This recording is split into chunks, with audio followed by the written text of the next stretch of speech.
Bienvenue sur. Ça commence dans le calme, un calme presque trop parfait. Pas d'explosion, pas de bandeau d'alerte en continu, rien de spectaculaire au premier regard. Juste un autre matin tendu dans le golfe Persique. Des navires avancent lentement dans les eaux étroites du détroit d'Ormuz, où semble passer presque tout l'approvisionnement pétrolier mondial, comme un battement de cœur. Des pétroliers, d'immenses géants d'acier, dérivent en formation, escortés, surveillés, observés par des satellites, des drones et des navires de guerre, venus de toutes les directions. Et puis quelque chose change. Pas dans le ciel, pas sur la mer, mais au cœur des centres de commandement, où des alarmes commencent à clignoter. C'est le genre de moment où une salle de presse à la Trump promettrait une stabilité totale, jusqu'à la seconde exacte où les graphiques prennent feu. Au début, cela ressemble à une anomalie. Un opérateur radar, à bord d'un navire de commandement naval américain, plisse les yeux devant son écran. Un groupe de signaux apparaît, rapide, bas et en multiplication. Trop nombreux pour être des avions, trop rapides pour être des drones. La réalité prend forme. Il y a des lancements. Personne ne réagit immédiatement, parce que personne ne veut y croire. Puis la confirmation arrive.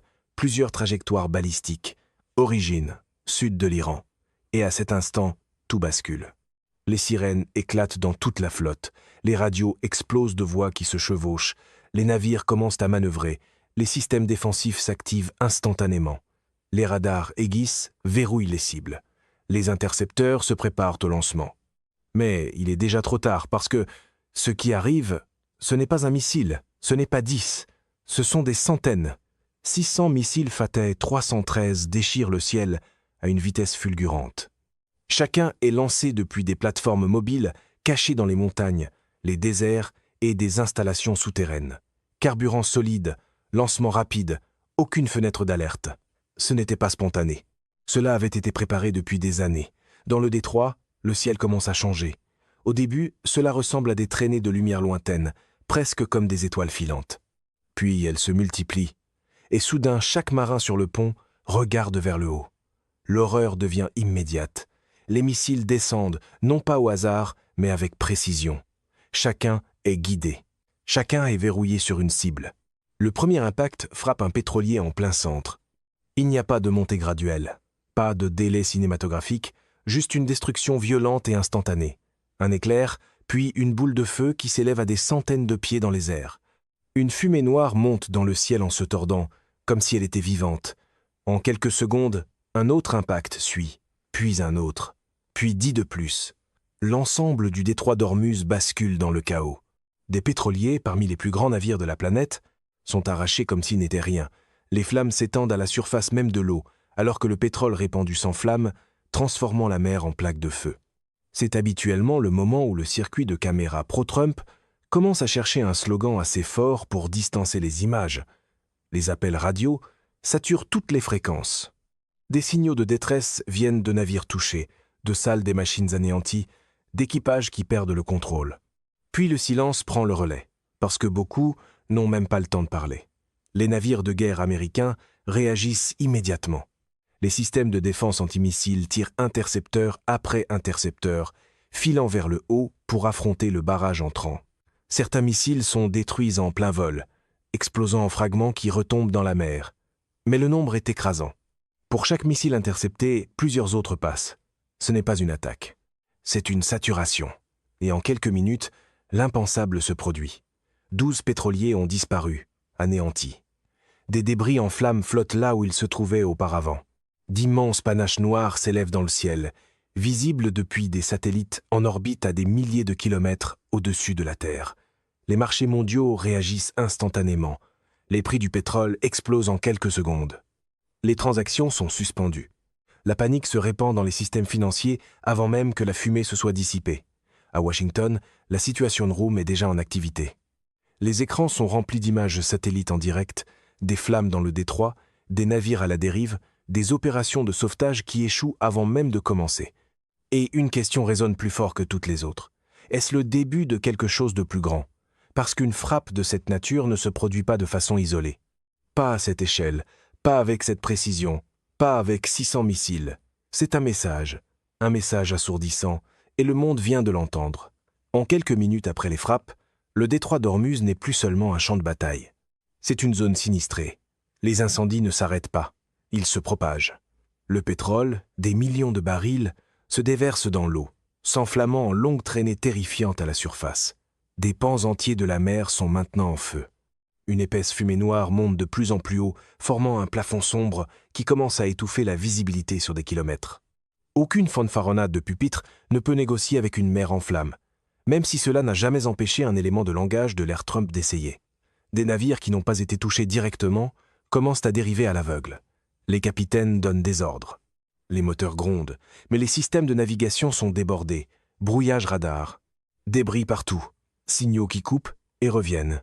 Un pétrolier tente de s'éloigner des flammes, mais percute l'épave d'un autre navire déjà détruit. Une autre explosion suit, plus forte cette fois. La réaction en chaîne a commencé. Les forces navales américaines se démènent pour reprendre le contrôle de la situation. Un destroyer, positionné juste à l'extérieur de la principale zone de frappe, lance sa dernière vague d'intercepteurs pour poursuivre les derniers missiles entrants. Le ciel clignote à répétition, alors que des explosions fleurissent en altitude, mais à ce stade, les dégâts sont déjà faits. Le commandant regarde le flux d'images et exige un rapport de situation. La réponse qui revient est hésitante, mais maîtrisée. 12 pétroliers confirmés perdus, plusieurs autres endommagés, incendie hors de contrôle, équipe de sauvetage incapable d'entrer. La raison devient claire presque aussitôt. Ce n'est toujours pas terminé. Au début, cela ressemble à de la panique, mais de nouveaux signaux apparaissent alors sur le radar. Pas balistiques cette fois. Ce sont des drones en essaim, plus bas, plus lents, des dizaines puis des centaines. Ils arrivent par vagues, volant juste au-dessus de la ligne d'eau, se faufilant à travers la fumée et les débris. Certains transportent des explosifs. D'autres sont conçus pour frapper les systèmes radars et de communication. Cette deuxième phase n'est pas axée sur la destruction. Elle vise la paralysie. Un drone percute un réseau de communication sur un navire américain de soutien. Panne instantanée. Un autre frappe un dôme radar. Aveugle. Un par un, les systèmes commencent à s'éteindre. Les navires qui ont survécu au barrage de missiles se retrouvent désormais isolés, incapables de se coordonner, incapables d'avoir une vue d'ensemble. Et c'est à ce moment-là que la peur commence vraiment à s'installer, parce qu'il ne s'agissait pas simplement d'une frappe. C'était une opération à plusieurs couches, planifiée avec une précision terrifiante. Dans la région, les pays du Golfe voisin passent immédiatement en confinement sécuritaire. Les systèmes de défense antiaérienne s'activent tout le long du littoral. Les avions de combat décollent en urgence, tournant au-dessus de villes qui, soudain, se sentent très très proches de la ligne de front. Dans des endroits comme Dubaï et Abu Dhabi, les gens regardent vers l'horizon et voient cela. Un mur de fumée qui s'étire au-dessus de la mer. Les ports commencent à fermer. Les compagnies maritimes diffusent des alertes d'urgence. Plus aucun navire n'est prêt à entrer dans le détroit. En moins d'une heure, le trafic s'arrête complètement. Hormuz n'est plus un passage. Il est fermé, et l'impact frappe le monde plus vite que quiconque ne l'avait imaginé. Sur les marchés financiers, le chaos éclate. Les contrats à terme sur le pétrole ne montent pas simplement. Ils bondissent violemment, battant des records en temps réel. Les salles de marché de New York à Londres sombrent dans la confusion pendant que les analystes tentent de comprendre ce qui vient de se passer. Mais il n'y a pas de réponse claire, parce qu'il ne s'agit plus seulement du pétrole, il s'agit du contrôle. Il s'agit de l'escalade. Et quand l'escalade commence à écrire les manchettes, la vieille habitude trumpiste de traiter chaque crise comme un exercice de marque paraît encore plus mince qu'à l'ordinaire. À Washington, la pression devient insoutenable. Les responsables militaires présentent des options à toute vitesse. Dans l'urgence, des ripostes sont prêtes, des groupes aéronavals sont repositionnés, des cibles de frappes aériennes sont identifiées, mais personne ne bouge immédiatement parce qu'il y a un problème. Personne ne sait si c'est l'attaque complète ou seulement le début. La peur dans la pièce se durcit en une seule pensée. Si la réponse vient maintenant et que tout cela n'est toujours pas terminé, cette réponse pourrait foncer tout droit vers quelque chose de bien plus grand. Le silence remplit la pièce parce que l'ampleur de ce qui vient de se produire n'a rien d'une frappe unique. 600 missiles, des vagues de drones coordonnés, une perturbation électronique. C'est la première phase de quelque chose, et quelque part quelqu'un attend de voir ce qui va se passer ensuite. Dans le détroit, la réalité devient plus claire seconde après seconde. Des survivants s'agrippent à des épaves et à des eaux en feu. Des hélicoptères de sauvetage tentent d'approcher, mais l'épaisse fumée les force à reculer. La chaleur qui monte des incendies crée de violents courants d'air, rendant le vol stationnaire presque impossible. Un pilote résume la réalité avec une clarté brutale. Ils ne peuvent pas s'approcher, parce que c'est comme voler dans une fournaise. Le temps s'écoule pour ceux qui sont encore vivants dans l'eau, et pourtant personne ne peut les atteindre. Des images satellites commencent à circuler dans le monde entier. Ce qu'elles montrent est choquant. Le corridor bleu et étroit d'Ormuz est maintenant marqué de zones noircies, de foyers d'incendie, de champs de débris à la dérive. Les incendies sont si vastes qu'ils peuvent être vus depuis l'espace sans grossissement. Les chaînes d'information du monde entier passent à une couverture en continu. Certaines parlent de la plus grande attaque maritime de l'histoire moderne. D'autres y voient quelque chose d'encore pire, le moment où le système énergétique mondial s'est brisé. Parce que sans Ormuz, tout change. Un panel de studios bienveillants peut appeler cela de la force pendant 5 minutes, mais les marchés ont la vilaine habitude de lire la fumée plus honnêtement que le langage de campagne. Et puis, juste au moment où il semble que la situation ne puisse pas empirer, une nouvelle alerte arrive. Pas depuis la mer, pas depuis les airs, mais du plus profond des réseaux militaires régionaux. D'autres lancements sont en préparation. Pas des missiles cette fois, autre chose, quelque chose de plus gros. Soudain, la question n'est plus de savoir ce qui vient de se passer. Elle devient « qu'est-ce qui arrive ensuite ?» Le monde retient son souffle, mais sous ce silence, quelque chose de bien plus dangereux est en train de prendre forme. Désormais, il ne s'agit plus seulement du détroit, il s'agit de ce qui vient après. Au-dessus du golfe, le ciel s'est assombri. Non pas à cause de la tombée du jour, mais à cause d'une fumée si épaisse qu'elle bloque le soleil. Les flammes continuent de ravager l'eau, mais les frappes de missiles se sont arrêtées, du moins pour l'instant. Les commandants navals américains commencent à regrouper ce qu'il reste de leur réseau opérationnel. Les navires encore fonctionnels s'éloignent, créant une distance avec la zone en flammes. Les systèmes de communication sont partiellement rétablis, même si les interférences persistent encore comme une ombre. Un officier supérieur à bord d'un destroyer américain entreprend de rétablir un périmètre défensif. Personne ne doit entrer dans le détroit sans autorisation. D'autres attaques sont considérées comme imminentes, et ce mot, imminent, se propage vite, parce qu'à ce stade, personne ne croit que tout cela est terminé. Puis la confirmation arrive, via le renseignement, les satellites, les signaux interceptés. Les unités de missiles à l'intérieur de l'Iran ne se retirent pas. Elles se repositionnent, se préparent, et pas seulement les batteries côtières. Ce sont des systèmes plus profonds, des plateformes à longue portée, du genre qui ne visent pas les navires, mais les bases. En quelques minutes, des alertes sont envoyées à chaque grande installation américaine dans la région. À Doha, le personnel de la base aérienne d'Al-Udeid reçoit l'ordre de gagner des abris renforcés. Les avions de combat qui se préparaient à décoller sont plutôt déplacés vers des formations défensives, prêts à intercepter tout ce qui arrive. À Manama, le quartier général de la 5 flotte des États-Unis passe en confinement total. Tous les systèmes sont activés. Chaque radar balaie l'horizon. Et malgré cela, rien n'est encore visible. C'est cela, le pire, l'attente. Tout le monde sait ce que 600 missiles viennent de faire à des navires en mer. Maintenant, même une fraction de cela contre des cibles fixes au sol suffit à remodeler la situation en quelques secondes. À Washington, la situation room n'est plus en train de débattre. Elle se prépare à encaisser. Les flux en direct montrent des images satellites infrarouges. Des signatures thermiques se déplacent sur le terrain iranien. Des lanceurs, érecteurs transporteurs roulent vers leur position. Des véhicules de soutien se déploient selon des schémas qui indiquent clairement une chose. Une deuxième frappe est en préparation, mais cette fois les cibles sont différentes. Les trajectoires affichées à l'écran ne vont pas frapper le détroit. Elles sont orientées vers l'intérieur des terres. Personne n'a besoin d'explications supplémentaires. C'est une escalade directe et inévitable.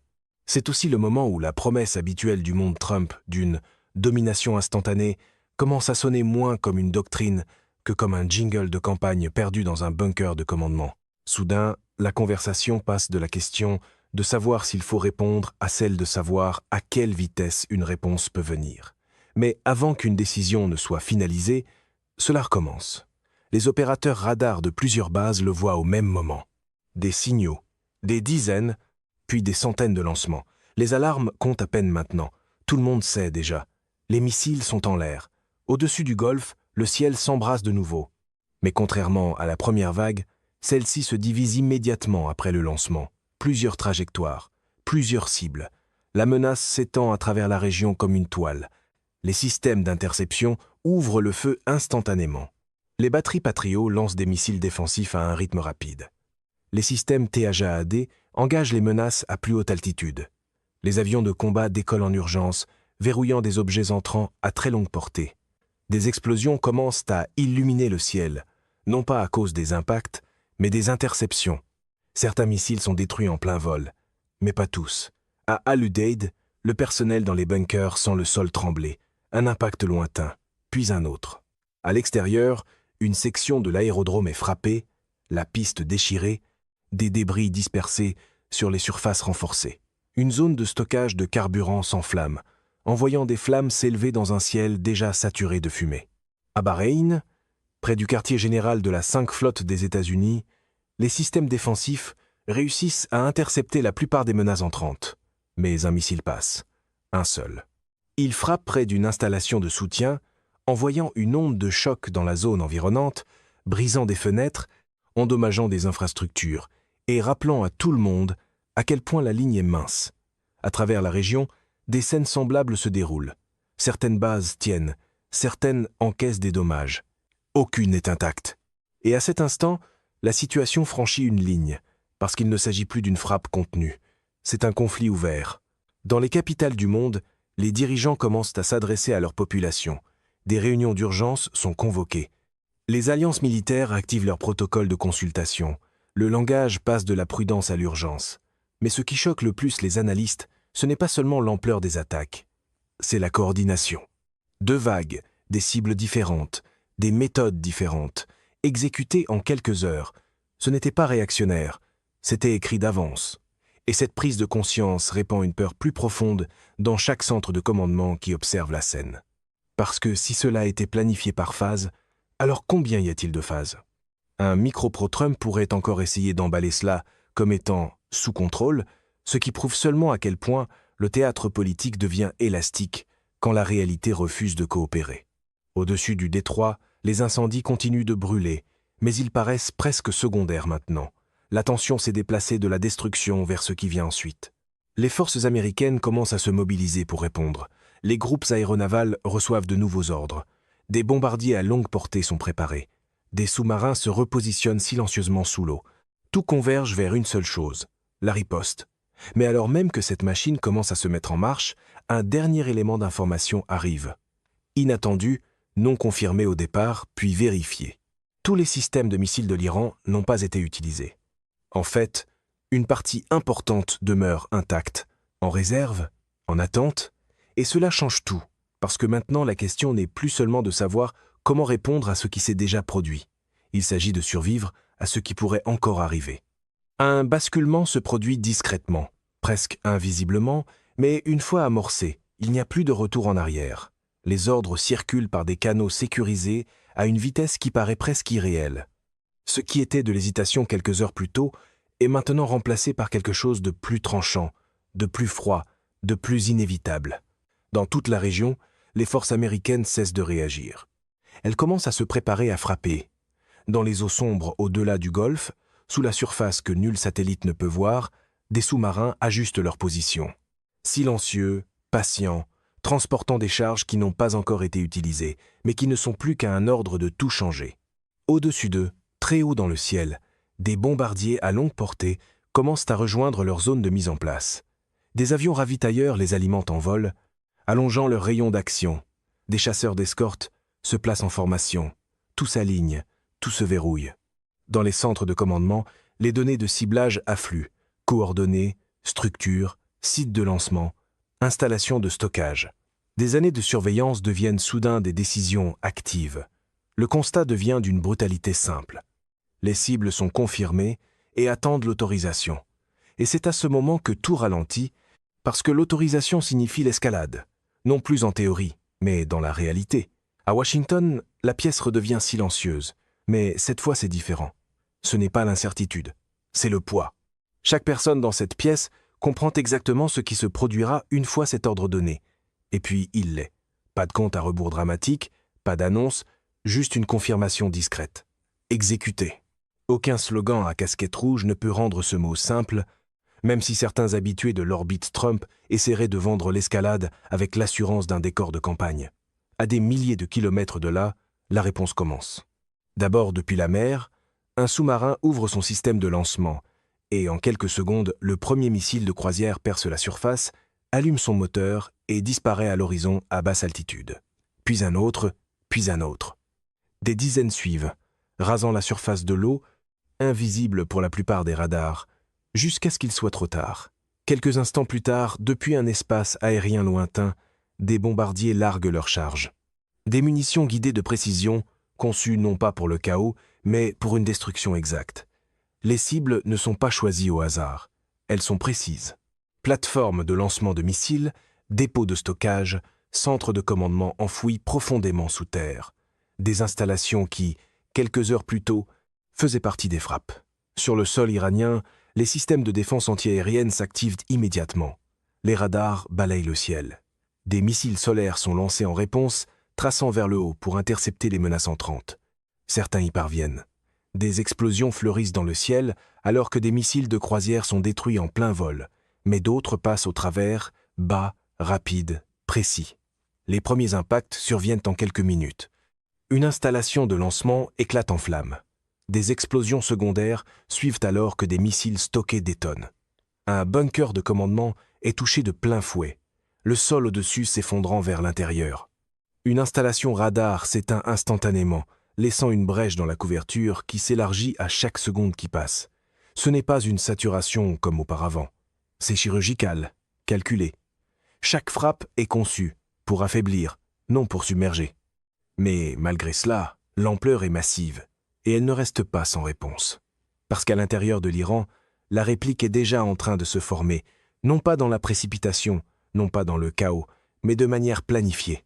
Des unités de missiles mises de côté plus tôt reçoivent maintenant de nouveaux ordres. Des systèmes qui étaient restés silencieux commencent à s'activer, à être ravitaillés, alignés, ciblés. Ce n'est plus la première phase, ni la deuxième. C'est la continuation. Dans le Golfe, les conséquences des frappes précédentes sont maintenant pleinement visibles. Le détroit demeure inutilisable. Des débris en flammes dérivent encore sur l'eau. Les opérations de récupération n'ont même pas commencé parce que c'est encore trop dangereux. Aucun navire commercial n'ose y entrer. Les chaînes d'approvisionnement mondiales commencent à ressentir immédiatement la pression. Les marchés de l'énergie ne se contentent plus de réagir. Ils se déstabilisent. Les gouvernements commencent à libérer des réserves d'urgence, essayant de ralentir l'impact. Mais c'est comme tenter de contenir une inondation à main nue. Voilà le problème avec la politique du coup de torse. Elle sonne toujours puissante au pupitre et étrangement légère devant une chaîne d'approvisionnement fracassée. Et l'effet psychologique se propage encore plus vite, parce que le monde est en train de regarder quelque chose se dérouler qui n'est pas arrivé à ce niveau depuis des décennies. Un échange militaire direct et soutenu entre des forces qui ne reculent pas. Dans les villes de la région, les gens restent à l'intérieur, les yeux rivés sur leurs écrans. Les vols sont annulés. L'espace aérien devient restreint. La sensation de distance par rapport au conflit disparaît complètement. Ce n'est plus quelque chose de lointain. C'est partout. À Al-Udeid, les équipes de contrôle des dommages travaillent à travers les décombres. Les incendies sont contenus, mais la base n'est pas pleinement opérationnelle. Les appareils qui ont survécu sont déplacés. Les autres restent au sol. À Bahreïn, les réparations commencent presque immédiatement, mais le message est déjà passé. Rien n'est hors de portée. Et cette prise de conscience se répand chez chaque planificateur militaire qui regarde la carte, parce que la géographie ne ressemble plus à une protection. Seul le timing en a l'air, et le temps est en train de manquer. Dans la chaîne de commandement, de nouvelles données arrivent. Des évaluations en temps réel des frappes de riposte. Certaines cibles sont détruites, d'autres endommagées, quelques-unes ont été manquées, mais l'effet global est clair. Des capacités ont été frappées, mais pas éliminées. Et c'est là le problème, parce que tant que ces systèmes existent encore, le cycle continue. Puis, sans avertissement, un autre développement déplace encore une fois tout l'équilibre. Pas un lancement de missile, pas une frappe, mais un signal. Le trafic de communication grimpe brusquement sur plusieurs réseaux en même temps. Des canaux chiffrés s'illuminent. Les schémas de mouvement changent. Pas seulement dans une zone, mais dans plusieurs. Quelque chose de coordonné est encore en train de se produire, mais cette fois c'est différent. Il n'y a pas de lancement immédiat, pas d'attaque visible, seulement des repositionnements. Et c'est cela qui le rend plus dangereux, parce que cela suggère qu'une opération plus vaste est en train d'être mise en place. Quelque chose qui n'a pas besoin de se produire tout de suite, quelque chose qui pourrait se déployer d'une manière à laquelle personne n'est pleinement préparé. Dans le Golfe, la nuit commence enfin à tomber. Mais l'obscurité n'apporte pas le calme. Elle apporte l'incertitude. Des feux brûlent encore à la surface de l'eau, luisant sur la noirceur comme des braises dispersées. Les navires de guerre gardent leur position à distance, observant, attendant.